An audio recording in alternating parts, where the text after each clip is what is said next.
আসসালামু আলাইকুম সবাইকে। আস্তারিক নেশন ফিটনেসে সবাইকে স্বাগতম। আজকে যে বিষয় নিয়ে কথা বলবো সেটা হচ্ছে যে উদ্দেশ্য ঠিক করা।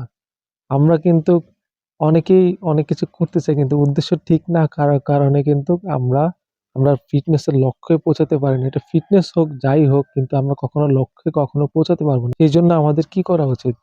আপনার লক্ষ্য নির্ধারণ করা উচিত যে আপনি কি করতে চান।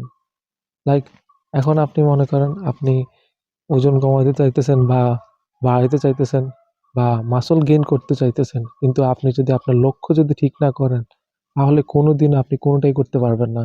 এটা আপনার লাইফে যা কিছু হোক সবকিছুতে আপনাকে লক্ষ্য ঠিক করতে হবে। তারপর আপনি সফলতা পাবেন। এখন আপনি যদি লক্ষ্য ঠিক করতে চান, আপনাকে সেট করতে হবে আপনি কি করতে চান। সেট করার পরে আপনি আপনার লক্ষ্যে পৌঁছাতে পারবেন। তো ভিডিওটা কেমন লাগলো কমেন্ট করে অবশ্যই জানাবেন। টিল দেন আল্লাহ হাফেজ।